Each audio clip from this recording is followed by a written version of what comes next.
আমি তো আপনাদের চ্যানেলেই দেখছিলাম বারাসাতের সাংসদ কি বলছেন। তারপরে সরকারকে বললাম যে উনাকে ডাকুন, উনি নিশ্চয়ই কোঅপারেশন করতে চান। উনি আজকে বক্তৃতা করলেন, কোঅপারেশন করলেন, যাওয়ার সময় হ্যান্ডশেক করলেন, বলে এই প্রথমবার একটা ভালো মিটিং হলো। আমি এর আগে অনেক মিটিংয়ে যোগদান করেছি, বলতেই দেয় না। আমরা শিলিগুড়িতে বসেছিলাম, আলিপুরদুয়ার, কোচবিহার, কালিম্পং, দার্জিলিং, জলপাইগুড়িকে নিয়ে। পরে আমরা দুর্গাপুরে বসেছিলাম, বাঁকুড়া, পুরুলিয়া, পূর্ব পশ্চিম বর্ধমানকে নিয়ে। আজকে এখানে আমরা নদিয়া, উত্তর চব্বিশ পরগনা এবং হুগলিকে নিয়ে বসেছিলাম। অনুরূপ মিটিং আমাদের মালদাতে হবে, মালদা, মুর্শিদাবাদ, উত্তর এবং দক্ষিণ দিনাজপুরকে নিয়ে। অনুরূপ মিটিং আমাদের কোলাঘাটে হবে, পূর্ব পশ্চিম মেদিনীপুর, ঝাড়গ্রাম এবং হাওড়াকে নিয়ে। আমরা মূলত যেটা জোর দিয়েছি, শর্ট টার্মে নির্বাচিত এমএলএদের সঙ্গে প্রশাসনের সমন্বয়। একটা নতুন ব্যবস্থা চালু হয়েছে, যেখানে শাসকের আইন নয়, আইনের শাসন। নতুন একটা বিশ্বের সর্ববৃহৎ রাজনৈতিক দল, যে দল নেশন ফার্স্ট মন্ত্রে বিশ্বাসী, তারা জনতা জনার্দনের আশীর্বাদ নিয়ে ক্ষমতা পেয়েছে। নতুন ব্যক্তিরা এমএলএ হয়েছেন, মন্ত্রী হয়েছেন, মুখ্যমন্ত্রী হয়েছেন। আমাদের ভিশন কি, আমরা কি চাইছি, কেমনভাবে রাজ্য চালাতে চাইছি, আমাদের সংকল্পপত্র কি, এটা প্রথমেই অ্যাডমিনিস্ট্রেশনের সর্বস্তরে পৌঁছে যাওয়া দরকার। সেই উদ্দেশ্য নিয়েই আমরা কিন্তু এই পরিক্রমাগুলো করছি। আপনারা এর আগে মিটিংগুলোতে দেখেছেন কত কোটি কোটি টাকা খরচ করা হয়েছে। এই কলকাতা থেকে কল্যাণী আসতে 1 ঘন্টা লাগে এখন জাতীয় সড়কের যুগে, সেখানেও হেলিকপ্টার ব্যবহার করা হয়েছে। এখানে কত রকমের খাওয়ারের ব্যবস্থা, নিশ্চয়ই সারাদিন আছে, দুপুরবেলা একটু খাবার দিতে হবে। এখানে কত গাড়ির মেলা, এখানে অফিসাররা গাড়ি শেয়ার করে এসেছেন। রাস্তা বন্ধ 3 দিন ধরে দক্ষযজ্ঞ, 3 কোটি 4 কোটি টাকা করে এর আগে খরচ হয়েছে। আমরা এইগুলো আপনারা দেখছেন যে সাইলেন্টলি, চুপচাপ, যেটুকু ন্যূনতম না করলে নয়, সেই ব্যবস্থার মধ্য দিয়ে এই সরকার জনগণের কল্যাণ করতে চায়, নিজেদের বৈভব ক্ষমতা দেখাতে চায় না। সেই জন্যই আমরা করছি। মিটিং খুব ফ্রুটফুল হচ্ছে। আমরা এত ডাক পাইনি 5 বছর। আমি প্রথম দিন থেকেই বলেছিলাম প্রশাসনিক মিটিংয়ে আমরা সব এমএলএদের ডাকব, আর বিশেষ বিশেষ এমপিদের ডাকব। আজকে বিশেষ বিশেষ এমপিদের মধ্যে বারাসাতের এমপিকে আমরা বিশেষ বিশেষভাবে ডেকেছিলাম, এসছেন উনি। আর আমাদের দলের এমপিদের আমরা ডাকছি সব জায়গায়, কারণ আমাদের এমপিদেরকে বিডিওরা পর্যন্ত, ওসিরা পর্যন্ত তাদের ফোন ধরতেন না। এই সিস্টেম তো ঠিক না। আমরা এখানে বলেছি, আইপিএস আইএসরা জানেন একটা পাবলিক রিপ্রেজেন্টেটিভকে কিভাবে রেসপেক্ট দিতে হয়। মহারাষ্ট্র সরকার করেছে, যে কোনো নির্বাচিত প্রতিনিধিকে যদি অনার না দেন, কিভাবে অনার দেবেন সেটাও স্টেট ক্যাডার এবং ন্যাশনাল ক্যাডারে বলা আছে। এগুলো আমরা এখানে করেছি, বলেছি। এবং আজকে এখানে বসিরহাটের অনেক অপোজিশনের এমএলএরাও যুক্ত হয়েছিলেন, তাদের মধ্যে একজনকে বলার সুযোগও আমরা দিয়েছি। আমরা চাই যে কেন্দ্র রাজ্য ডবল ইঞ্জিনের সুফল মানুষ পাক, এবং কেবলমাত্র নির্বাচনের সময়ই রাজনৈতিক কচকচানি হোক। সারা বছর আমরা কনস্ট্রাকটিভ আইডিয়া নিয়ে কাজ করি। আপনাদের মাধ্যমে মাননীয় প্রধানমন্ত্রীর 12 বছর সম্পূর্ণ হয়েছে। ভারত সরকার 5ই জুন বিশ্ব পরিবেশ দিবস থেকে 21শে জুন বিশ্ব যোগা দিবস ন্যাশনাল প্রোগ্রাম ডিক্লেয়ার করেছেন। পশ্চিমবঙ্গ সরকার এই ন্যাশনাল প্রোগ্রামে পার্টিসিপেট করছে, আমরা ঘোষণা করেছি। 5ই জুন রাজ্যের সমস্ত ব্লকে এবং পুরসভাতে, ইনক্লুডিং কর্পোরেশনে, মায়ের নামে একটি গাছ লাগানোর কর্মসূচি হবে। প্রত্যেক বিধায়কদেরকে অরণ্য দপ্তর, পরিবেশ দপ্তর, 2টো দপ্তর নোডাল থাকবে। তারা ফলের গাছ দেবেন এলাকায় বিতরণ করার জন্য, এলাকায় লাগানোর জন্য। 12 থেকে 20 জুনের মধ্যে 3 দিন জনকল্যাণ শিবির করতে বলা হয়েছে ভারত সরকারের পক্ষ থেকে। আমরা 3টে ডেট বেছে নিয়েছি, ওয়ার্কিং ডেট।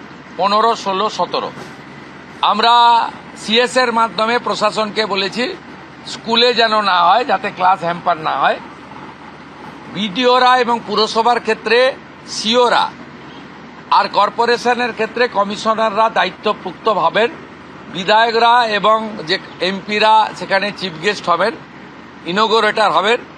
সব জায়গায় জনকল্যাণ শিবির হবে। সেখানে ভারত সরকার এবং রাজ্য সরকারের চালু থাকা এবং আগামী দিনে আসতে চলা সমস্ত স্কিম আমরা তার বেনিফিট মানুষকে দেব এবং সচেতন করব। 15, 16, 17 জুন। 21 জুন বিশ্ব যোগা দিবস। আয়ুষ ডিপার্টমেন্ট, যা পশ্চিমবঙ্গ সরকারের হেলথ ডিপার্টমেন্টের অন্তর্গত, এবং স্পোর্টস ডিপার্টমেন্ট মিলে করবে। পুলিশ থেকে, স্কুল থেকে, এনসিসি থেকে, নানা এনজিও অর্গানাইজেশন উৎসবের মতো পৃথিবীর 200টা দেশ ভারতের যোগা দিবসকে গ্রহণ করেছে। আমরা বিচ্ছিন্ন ছিলাম, আমরা এবারে যুক্ত হলাম। উৎসবের মতো হবে। আয়ুষ ডিপার্টমেন্টের প্রোটোকল মেলে যেখানে যেখানে পাবলিক যোগা হবে তার আগে 2 দিন রিহার্সাল বা তাদের যা প্রোটোকল আছে, প্রোটোকল ভেঙে হঠাৎ করে যোগা পালন করতে কেউ যাবেন না, ছবি তোলার জন্য যাবেন না। সেই প্রোটোকল মেনে তারা করবেন। আজকে একটা নীতিগত সিদ্ধান্ত নিয়েছি, ক্যাবিনেটে এটা অনুমোদনের জন্য আমি রাখবো। আয়ুষ দপ্তরকে আমরা হেলথ থেকে আলাদা করছি। আমরা আয়ুষ মিনিস্ট্রি আলাদা করব এবং আয়ুষের ক্ষেত্রে আমরা একজন ভালো কম্পিটেন্ট অফিসারকে দায়িত্ব দেব করে আয়ুষের যে অপরচুনিটি রয়েছে গোটা দেশে, সেই অপরচুনিটিকে আমরা কাজে লাগাবো। আজকের সমন্বয় মিটিংয়ে প্রথম হচ্ছে কোঅর্ডিনেশনের কথা বলা হয়েছে, দ্বিতীয় বলা হয়েছে হেলথ সেক্টরকে প্রায়োরিটি দিতে, তৃতীয় বলা হয়েছে প্রি মনসুনের কাজকে প্রায়োরিটি দিতে, 4 বলা হয়েছে স্বাস্থ্যসাথীকে আয়ুষ্মান ভারতে কনভার্ট করা এবং লক্ষ্মীর ভাণ্ডারকে অন্নপূর্ণা যোজনায় কনভার্ট করার কাজ শুরু করা। আগামীকাল বিকেলে নবান্ন থেকে আমি এবং সংশ্লিষ্ট দপ্তরের মাননীয় মন্ত্রী, সিএস, এফএস এবং অন্য আধিকারিকদের উপস্থিতিতে অগ্নিমিত্রা পাল এবং আমি একটি ফর্ম পাবলিশ করব, যেই ফর্ম অন্নপূর্ণা যোজনায় ফিল আপ করতে হবে। এবং আমরা কালকেই বিস্তারিত বলবো, কারণ এনরোলমেন্ট যখন যত তাড়াতাড়ি করবেন তত বেনিফিট আমরা দিতে পারবো। আমাদের অন্নপূর্ণা যোজনার প্রক্রিয়াটা শুরু হয়ে যাবে কাল থেকে। যেমন যেমন ফর্ম ফিল আপ হবে তেমন তেমন 3000 টাকা ট্রান্সফারও শুরু হয়ে যাবে। আর যতক্ষণ না 3000 টাকা ট্রান্সফার হচ্ছে, স্বাস্থ্যসাথী যেমন কন্টিনিউ রাখা হয়েছে আয়ুষ্মান ভারত কনভার্ট না হওয়া পর্যন্ত, এখানে আপনার লক্ষ্মী ভাণ্ডারকেও কন্টিনিউ করা হবে। বিস্তারিত কালকে আপনারা জানতে পারবেন। ফর্মের কপিও আপনারা কালকে পাবেন। অফলাইন অনলাইন অবশ্যই থাকবে। শুধু পাবলিকের উপরে ছেড়ে দেওয়া হবে না, বিধায়করা নিজ উদ্যোগে ফর্ম ফিল আপ করাবেন এবং সরকারও বিডিওদের নেতৃত্বে প্রত্যেক বাড়িতে বাড়িতে ফর্ম ফিল আপের জন্য সহযোগিতা করার জন্য লোক পাবেন। এবং মাথায় রাখতে হবে, ভারতীয়রাই কেবলমাত্র এই সুযোগ পাবেন, অভারতীয়রাই সুযোগ পাবেন না। ভারতবর্ষের সরকারের টাকা বাংলাদেশ থেকে আসা অবৈধ অনুপ্রবেশকারীদের দেওয়ার জন্য নয়, এটা খুব ক্রিস্টাল ক্লিয়ার। সরকারি বাসে আপাতত সব মহিলাদের আমাদের ফ্রি সুযোগ তারা পাচ্ছেন আগামী সপ্তাহ থেকে। তো আগেই ক্যাবিনেট অনুমোদন দিয়েছে, এটা কার্যকর হচ্ছে। কিন্তু আমরা এখনই সবাইকে সব মহিলা বললে সুযোগ দিলে পরবর্তীকালে কিন্তু কার্ড করব। কারণ আমরা দেখেছি ডোমকলে বিগত সরকারের সময় পুরুষরা লক্ষ্মীর ভাণ্ডার পেয়েছেন। কেউ যদি মুখ মাথা চাপিয়ে রেখে শিলিগুড়ি থেকে এনবিএসটিসির ভলভো বাসে উঠলেন দীঘা আসবেন বলে, তিনি যদি বোরখা পরে চলে আসেন, তাহলে তাকে পুরুষ না মহিলা দেখার কোনো মেকানিজম বাসের ড্রাইভার কন্ট্রাক্টরের নেই। আপাতত চালু করলেও পরে আমরা মহিলাদের জন্য আলাদা ফ্রি কার্ড করে দেওয়ার ব্যবস্থা করব। আমরা প্রাথমিকভাবে আলোচনা করেছি এবং এটা আমরা কার্যকর করতে চলেছি। আমাদের মা ক্যান্টিন রয়েছে, সেই ক্যান্টিনগুলোতে 367টা, তাই তো অ্যাপ্রক্স 400-র কাছাকাছি সংখ্যা আপাতত এই থাকছে। সেখানে আমরা 2 দিন করে মাছ খাওয়াবো, সপ্তাহে 2 দিন করে মাছ খাওয়াবো, 5 টাকাতেই খাওয়াবো। এই কাজগুলো আমরা করছি। বাকি অন্যান্য বিষয়গুলো হবে। আমরা কয়েকটা প্রোগ্রাম পেয়েছি। সেটা হলো আগামী 30 তারিখে কেন্দ্রীয় আরবান এবং পাওয়ার মিনিস্টার আসছেন, অগ্নিমিত্রা পাল মহোদয়, তার প্রোগ্রাম পুরো অ্যাসিস্ট করছেন। আমিও একটা সময় নিশ্চয়ই কাটসি মিট করব। 4 তারিখে শিপিং মিনিস্টার আসছেন, শিপিং রিলেটেড মিটিং হবে। 6 তারিখে মাননীয় রেলমন্ত্রী আসছেন। আর 8 তারিখে দিল্লিতে স্বাস্থ্য দপ্তরের সঙ্গে পশ্চিমবঙ্গ সরকার আয়ুষ্মান ভারতের এগ্রিমেন্ট করবেন। এই প্রোগ্রামগুলো আপনাদের মাধ্যমে আমরা জানাতে চাই।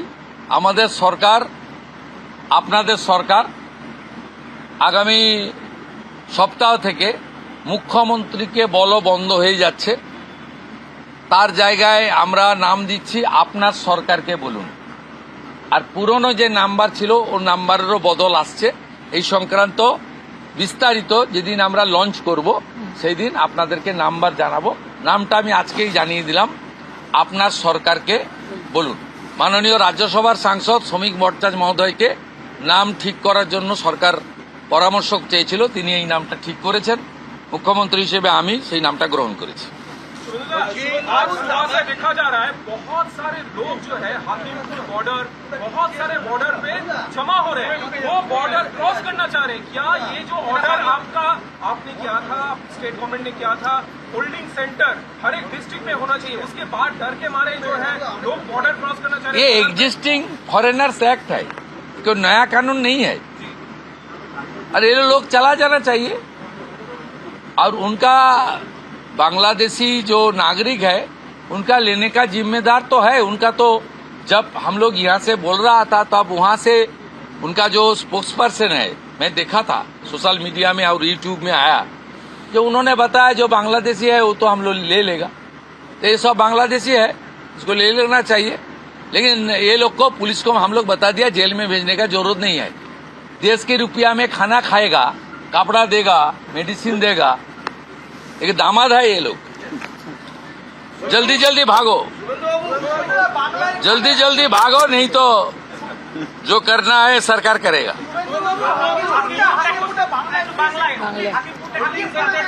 না না, আমি হাকিমপুর সম্পর্কে জানি না, আমি মিডিয়াতে দেখছিলাম। কিন্তু এটা নতুন কিছু নয়, প্রেজেন্ট অ্যাক্টই রয়েছে।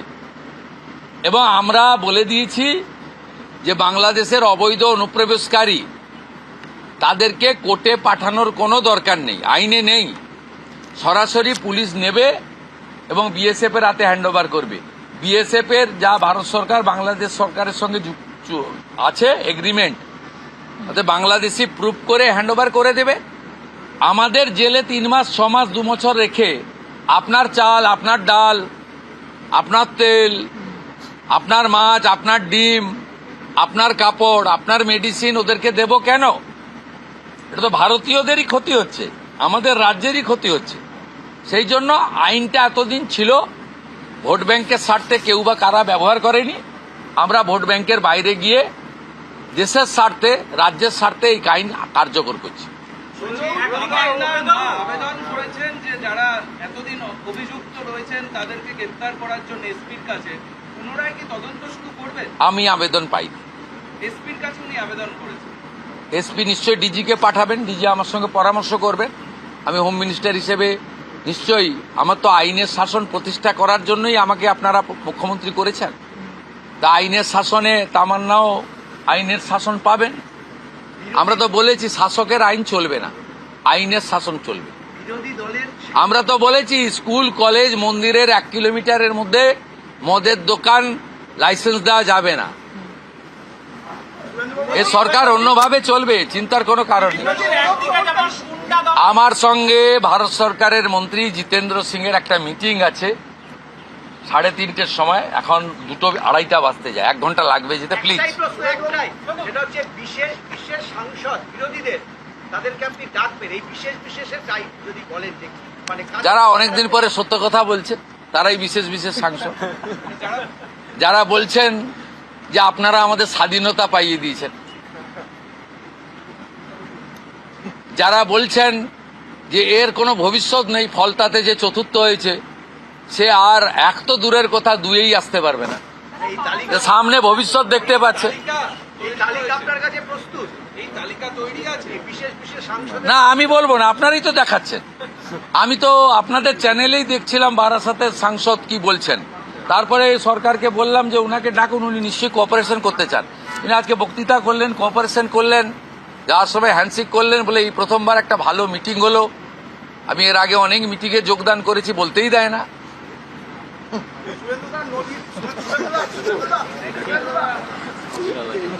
আমাদের ভিডিও ভালো লাগলে লাইক এবং শেয়ার করুন। কমেন্ট সেকশনে গিয়ে জানান আপনাদের মতামত। আরও ভিডিও পেতে আমাদের চ্যানেল সাবস্ক্রাইব করুন এবং প্রতি মুহূর্তে খবরের আপডেট পেতে প্রেস করুন বেল আইকন।